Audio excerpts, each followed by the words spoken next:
welcome to this video covering the first round of the Norway Chess Tournament 2014. The second big highlight this year in Norway, the most important one being the Chess Olympiad in August. But the Norway Chess Tournament certainly has an excellent field of players compiled. We have most of the world's top players here, including Magnus Carlsen. The only, we have two very prominent names missing, Nakamura and Anand. Anand certainly in preparation for the match, which is not yet scheduled, and Nakamura for some reason was not invited or not available. Not sure what he's doing at the moment. Okay, so let's start with coverage.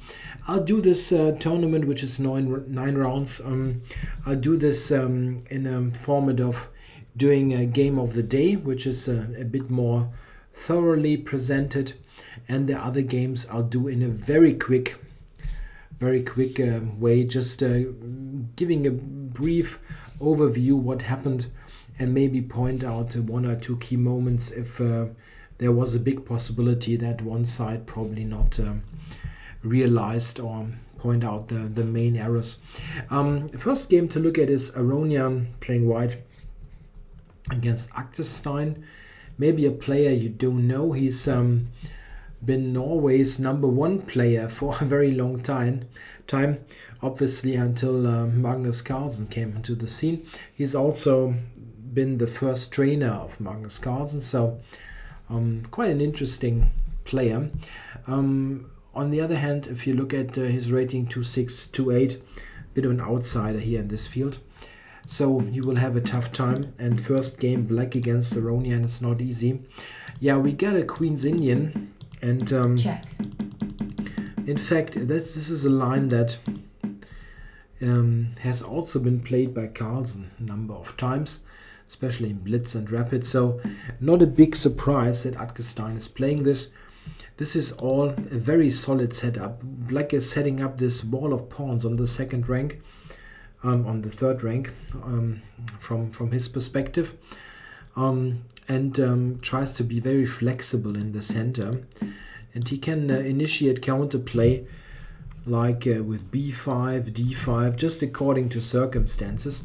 The bishop on e4 is of course a funny placed piece, but it has a nice position there. And Aktestein gets some play in the center. He had prepared c5, and here Caruana didn't find anything better than to change the structure in this way. Now we have a completely symmetrical structure, which is not very favorable for the bishop pair. It's not so easy to make use of the bishop that way. Knight e1 is a move that I liked. He gained some space in the center, but now we have this.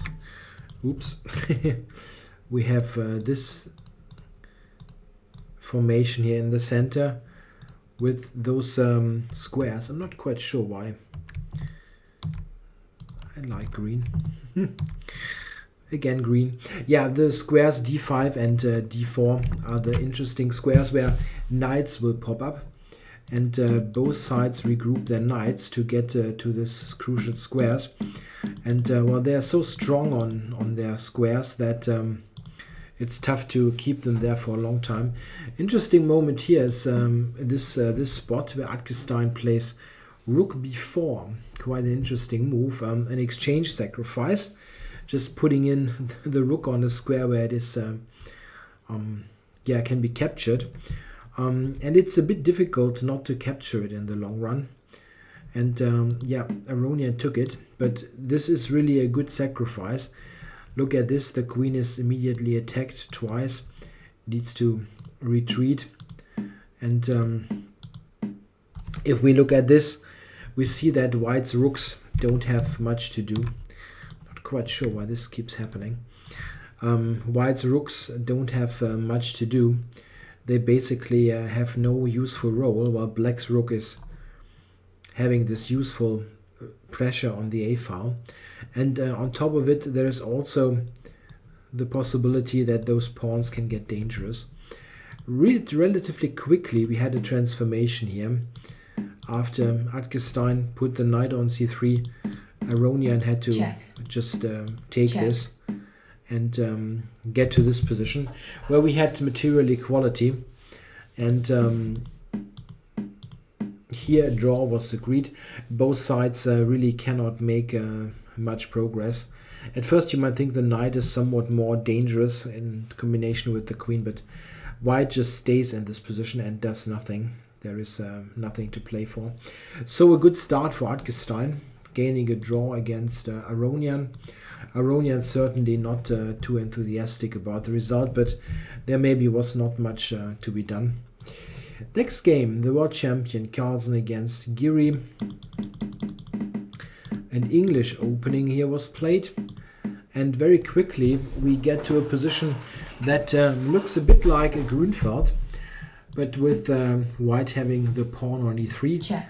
It's pretty, yeah, that's a use a very common structure here in the English. It's sometimes used by white players who don't want to have a pure Grünfeld and want to try to outplay black in a somewhat slower fashion. We came to this position here, where white at first looks a bit more active. He's got this bishop always looking at the pawn, an active queen on d5. It turns out though that relatively quickly we get to this position with the queen on c6, where white gets the pawn on c6 but has a hard time to keep it after c7, rook c8. Yeah, how would you keep the pawn? Yeah, Carlsen finds a nice way to keep the pawn. He played f4, and after h6 just retreated the knight in order to here exchange to offer an exchange sacrifice. And this was actually played. White has sacrificed the exchange and has established this nice pawn on c7. How to assess the position? It's probably equal. We see that Giri is quickly pushing the a-pawn to get counterplay, or at least set up some device for counterplay so that white cannot easily maneuver around and do whatever he pleases. If he moves away from the queen side, then the a-pawn will actually just advance. The problem is this is all very nice for white. If we look at this, knight b5 covers c7, but it's difficult from this position to further improve. You would like to maybe push pawns here to gain more space, get the king involved, and ultimately if the pawn is on e5, maybe play knight d6. But the problem is black always has a counterplay, and he's initiating that right now. He now threatens rook e7, and once the rook get expelled from d7, it's pretty much over in terms of an edge. So knight a7 was played, attacking on c8 the rook, basically forcing it back. And now again, well, the knight is hanging, so it needs to go back, and rook c8, and you already have the sneaky suspicion, and you're right. Here a draw was agreed, or let's say it's not avoidable anymore.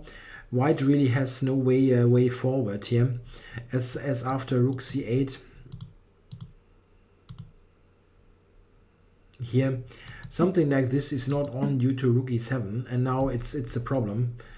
White will white will be the one to struggle for a draw here, so not a good idea. Yeah, it's just a draw, nothing you can do about it. Carlsen tried hard with the exchange sack, but there was nothing to be done. Okay, next game is Swidler Kramnik that I look briefly. We got an English opening, the reversed dragon, reversed Sicilian. And this is an opening that Kramnik has played a number of times as black. In fact, we follow a very well-known game up to a certain point. We can actually go to this here, exactly here, we have a new move. Kramnik plays knight f7. He had played the move knight e8 before. Knight e8. Funny enough, in a very important game, when he played Magnus Carlsen in the London Chess Classics 2009 and lost a very interesting game afterwards. It was certainly not a pleasant memory, but okay, knight f7 was the improvement, or let's say the novelty that he played today here against Swidler. It needs to be noted that Swidler is of course a traditional 1e4 player, but in recent years he has branched out to play basically any opening. At least he's mixing things, and as he said, well, d4 and c4 are the perfect anti-Berlin openings, which is a nice way to put it. Does not want to face the Berlin against Kramnik, so plays c4. Yeah, here we have a really long positional struggle, where both sides try to play on the queen side. The king side is not much happening. And we got some trades coming here with the queen side relatively quickly getting cleared, and the whole time it always was a bit about equal. You could only look for sort of a microscopic advantage for some player. Here we got opposite colored bishops and draw agreed. Yeah, pretty much a non-game. There was some fight between move 20 and 30 when it was about those little points that you can spot for gaining very small advantages, but there was never really happening much. So a draw in this game. Yeah, next one is Karyakin to Palov. This was actually a rather interesting game. But I will focus on another one, the game Grischuk Caruana, which will be the let's say game of the day, the one I cover a bit more detailed. So briefly, Karyakin to Palov, we had this funny line, the Queen's Gambit with e3, which is gaining some popularity simply because the main lines like here are not giving white very much. Or bishop f4 is also tough to get an advantage with. So people try to play e3 here to just get a game, typical of the, let's say, the Magnus Carlsen era of chess. Get a game is good enough. Yeah, okay, white is trying to play this kind of Kolle Zuckertort Aufbau, German word, setup. Bishop on b2, bishop on d3 is what white is trying to do, and he manages that. Black is going for a fianchetto. It's quite funny after he has played e6 early, but it still makes sense to put the bishop opposed the d4 pawn. Yeah, and we get a typical position with hanging pawns where right here white is enjoying some activity, is even pushing f4 here. So white has some activity and certainly got what he wanted, an interesting fighting position with lots of pieces on the board and not many theoretical lines that you need to sort of navigate around to get the board cleared to a draw. Yeah, and the interesting point arises relatively quickly here when Karyakin initiates this big breakthrough in the center. I'm not quite sure how good this move really is. It is very very principled right from this position. The idea is, after the capture, which obviously happened, only move, there is bishop g4. At first you think, okay, isn't this winning an exchange? Yeah, in a way it is, but it leads to very crazy positions. Black also could have taken on c4, but it played d4. And if you look at this now, you see that, okay, white has won the exchange, but as a result, black has very nice bishops, those two. And the 3 pawns that white has, they're all weak. So this is a tricky position to play. Very likely black will get a pawn back. In this case it was the a pawn. Very difficult to keep the material, probably impossible. And here we see a further simplification to an endgame where black has the bishop pair and a pawn for the exchange. Yeah, if anybody, white is still a bit better, as the rooks might prove to be more effective in the long run. But it's very difficult to win for white. We had some further trades and went to this endgame, and I'm not totally sure. And the thing is, I have obviously some time restraints. I'm not totally sure if white maybe can do something here. Yeah, ideas like getting the bishop to f6, playing on the back rank. I don't know. It seems tough to do. Maybe it is just a draw, but I wouldn't be totally surprised if some person with lots of time on their hands would find some way forward. In the game, check. We had some more trades with rooks traded, which is probably not helping white very much. And around here it became apparent that there's simply nothing happening.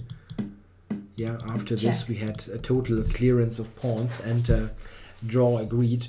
If anything, white maybe needed to operate with the bishop coming somewhere here and keep black from advancing with g5. I'm not criticizing white's play. I'm just saying if there was a way forward, it was a bit different than what happened in the game. But it was certainly not an easy task.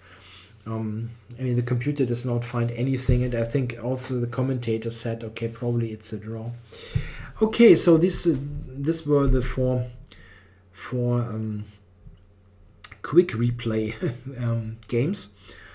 Let's go to Grischuk Caruana, and this is what I'm going to look at in a bit more detail. Yeah, hard to predict any opening here. It looks like Caruana wants to play the Grünfeld. He's not a King's Indian player, but the Grünfeld he's playing regularly. But Grischuk is going for g3, so a fianchetto. Yeah, now black in fact has a big choice. He can still play a Grünfeld with d5. He can play c5. He can play the King's Indian. Many possibilities, but Caruana goes for a c5 setup, which I found very interesting to play against g3. When I was playing this kind of setup as black, mostly playing the King's Indian against g3, I always liked to play the Grünfeld when it wasn't so totally in fashion. And nowadays I would probably play what Caruana is playing here, going for Benoni type of setup. An interesting point is that Grischuk plays d5. An interesting point is that after knight f3, black has various interesting moves that he can play. One is this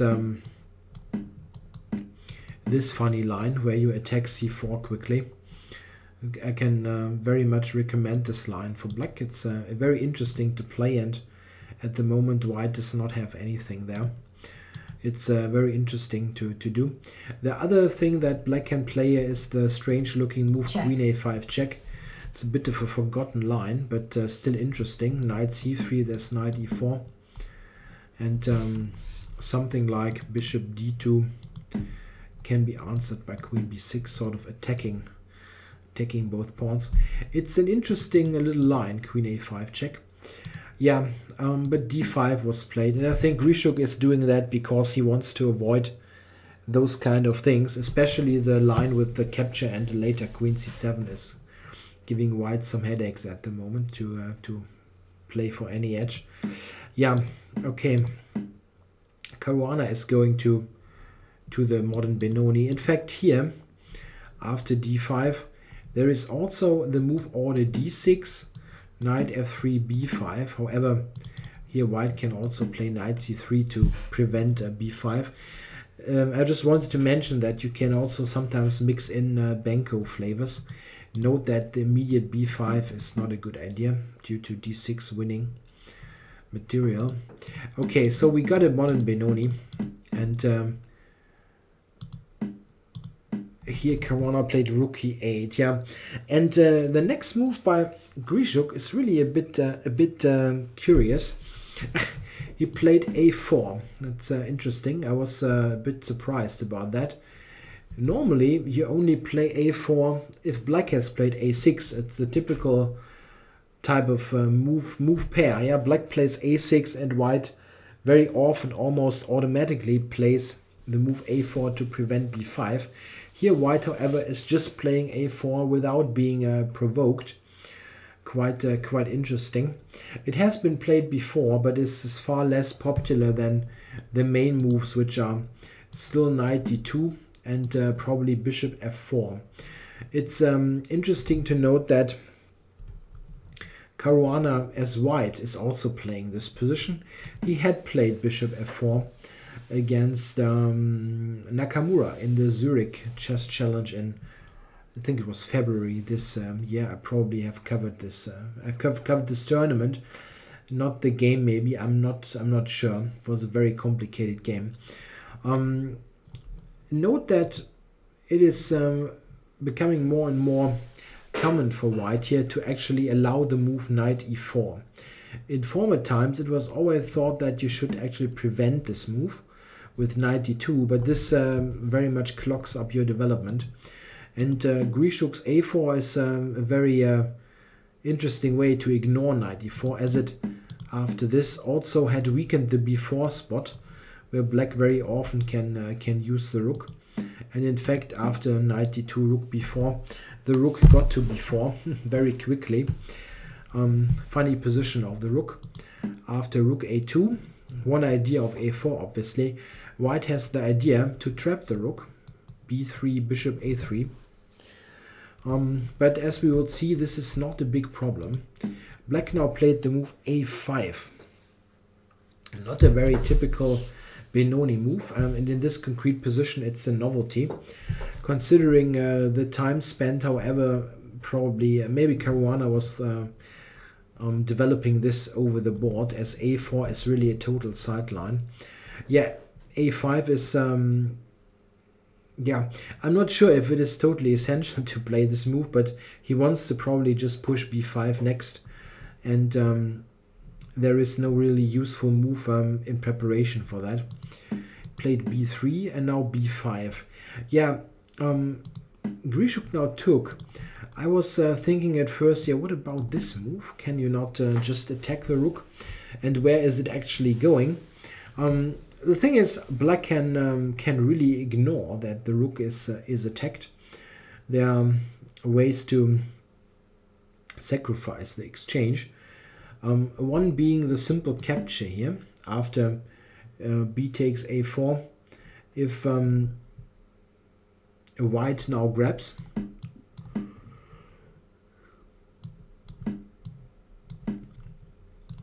black has very nice compensation with the two bishops and the pawns here. This is a quite interesting position. It can also be can also arise without the rooks if white takes here. It's the same type of compensation. It's only questionable what is better. However, here in this position, black has very good chances. The very strong bishops are very tough for white to handle. Where do you actually go with your pieces here? The c-pawn is especially dangerous. If you give it to an engine like Houdini, it already gives black, yeah, almost the better chances. So grabbing the exchange is probably not a good idea. Grischuk took on b5 relatively quickly. And now knight d7. Yeah, black just says, okay, I can take b5 at any time. Don't need to do this right away. Yeah, now knight e4 was played, attacking d6. Note that Grischuk burned almost 45 minutes on this move. He got into a hair-raising time trouble in this game, as he usually does, but it was one of the more extreme ones. Okay, queen e7 to cover the d6 pawn, and here after bishop g5, yeah, black wants to keep d6 protected and he doesn't want to go back to f8 with the queen, so knight f6 was necessary. It's a bit strange to go into this self pin, but there is really no way for white to use it. Grischuk tried. He played queen d3, attacking the rook on b5. The rook went back, and now queen e3. This is a way to try to use the somewhat awkward pinning situation here with the bishop and the knight on f6. But Caruana has a surprising answer and a very direct one. He just plays h6. And yeah, this is in fact a strong move and leads to a fine position for black. Yeah, white now does not have much choice. He took on f6. We can look at other moves. What about bishop takes h6? Yeah, black just takes and wins material. Or this is the alternative. It will get to a position where black has those two passed pawns and white has no big play. The issue here is really very often the bishop on g2, which is not in general a bad piece. It's very often useful to support the center, but here it's mostly looking at this pawn on d5 and doing nothing. And this makes those passed pawns even more dangerous, a5 and c5. So bishop takes h6 is not a good idea. What white did is he took on f6, bishop takes, and now it's very interesting. Grischuk is already down on 5 minutes, yeah. Really cool. Well, Caruana has also spent lots of time, but it's not comparable to this. Yeah, now Grischuk went queen to f4, which is a somewhat strange looking move. Why not capture on h6 immediately? It has, however, a very deep point. If we look at the game in comparison to queen takes h6, if you take here and black takes on b3, what he certainly will do, in the game we have the same position, yeah, the same position, but let me go back. Queen f4 was played, bishop e5 to cover d6, and then he took. So it's the absolutely same position, but with inserting queen f4, black has provoked the move bishop e5. And the difference is really huge. Compare this, takes, and now in the game he could take on c5, using this tactical motif to get the c5 pawn. And here this is not possible, because there is the funny move queen e5, and now black is trapping the queen. Look at this, and the queen is trapped. The difference is that in the game variation there is a bishop on e5, so there is not queen e5 available. So a very subtle point. This happened, and now after the capture d6 there is no queen e5 as there is a bishop. The capture on c5, by the way, was playable for black. It wasn't a bad move, probably. This d6 can be answered with queen a7, and if we look at this position, the capture on a8, simply grabbing the rook after queen a8, isn't particularly great for white. The d-pawn is not very dangerous. It can easily be stopped by the bishops, and black has two bishops against the rook. The queen is offside. Black is very much better here. The problem is not this capture. The thing is, white here has another move, and this is the really funny move, bishop to d5, attacking the rook and setting up the queen takes g6 idea. Typical tactic with the bishop here in the center on this diagonal using the pin. Yeah, and this position is totally unclear. I really don't know how to assess it. For example, and there are alternatives, bishop g7, queen g6, and then, yeah, well, the rook needs to move. It's also attacked. Maybe here. And rook a3, maybe intending to switch the rook over. Yeah, black is a piece up, but white has 2 pawns for the piece, and this yeah, somewhat menacing attacking position. The engines suggest bishop e6 here, returning a pawn. Check. Yeah, and black tries to defend this here with the queen. It's very tough to judge. In a practical game, anything can happen, but to give an objective assessment is difficult. Both Houdini and Stockfish give you the typical 0-0-0, which does not tell you very much. It's very complicated, but I very much can understand that Caruana didn't go for that. After knight takes c5, he just played rook b5, after which knight d3, bishop g7, queen d2, and a4 is looking very logical. And if you compare this to the other position where your king is running around and you really don't know what's going on, then I think this is clearly preferable. Black here has sacrificed a pawn, is a pawn down. But, well, what kind of pawn is he down? I mean, the h7 pawn, essentially. And this is not really relevant to the things happening on the board at the moment. And the main thing is the a pawn is very strong, supported by those rooks. And the fantastic g7 Benoni bishop is raking down the board.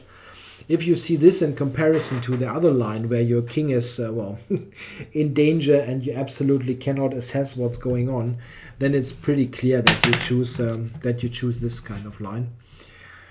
Yeah, Grischuk is now playing queen c2, and with this way he quickly initiates a material transformation, which I think is very understandable also. Given the time situation. He is down to 2 minutes. This is increment. Yeah, you get 30 seconds per move. But still, yeah, after a3, which is pretty much forced, this is attacked twice. White just took on a2. Takes. Check. And takes on c8.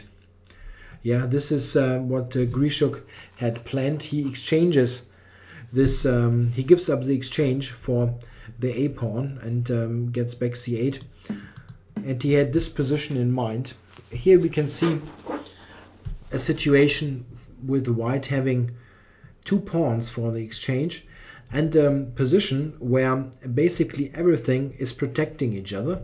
The bishop here on f3 is protecting e2, e2 is protecting the bishop, e2 is protecting the knight, so everything is nicely held together in white's position, and this makes the whole thing relatively easy to play with little time on the clock. So very good practical decision.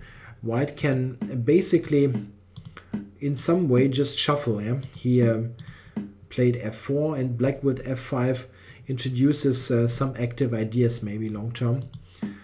But what white is doing mostly is just keeping the position as is. King g2, going on a light square, always an idea if black's pieces here on dark squares.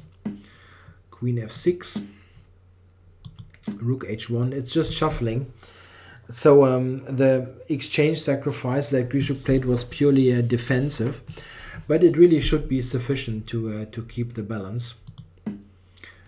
Queen b1 and rook a b3. Yeah, and now here in this situation with Grischuk down on seconds, he must play the queen, obviously. The only thing what he absolutely shouldn't do is what he actually played. He played the move queen to a2, and after queen a2, Caruana in fact can win the game, and he also found it with not much time on the clock. If you want a not too difficult tactical exercise, you can stop the video here and look for a way for black to win the game. I'll be silent for a couple of seconds and then I'll play out the move. Yeah, what black was able to do here is the capture on d3, takes, and rook b2. Yeah, and this is a total disaster now. The queen is hanging and the rook and queen are attacking on f2. So this is just a total win. The queen on a2 has no check or whatever, no counterplay, and white will just collapse on f2. So very sudden end to this game, which after any other queen move basically that's not blundering the queen, easiest maybe being queen to d1. I don't think there should happen anything, because as mentioned, white's position is completely coordinated. There's no pawn break or whatever that black can try. So it would have been very likely a draw if Grischuk wouldn't have blundered here on move 38. And they have, of course, the time control at move 40. So if he would have been able to navigate this last danger, he probably would have drawn the game relatively easily. So as a summary for the first round, we had 4 draws, games that have been played out. No games without any real play. It wasn't terribly exciting, those draws, but you can't have fireworks all the time. Yeah, here in Grischuk Caruana we had an interesting opening middle game phase with some interesting tactics, and ultimately the time trouble here decided, as mentioned. With only a bit more time on the clock, Grischuk is certainly seeing this tactical trick and would have avoided it. Alright, I hope you like the coverage for round 1. Round 2 is played right tomorrow, and of course I will again provide coverage there. Thanks for watching.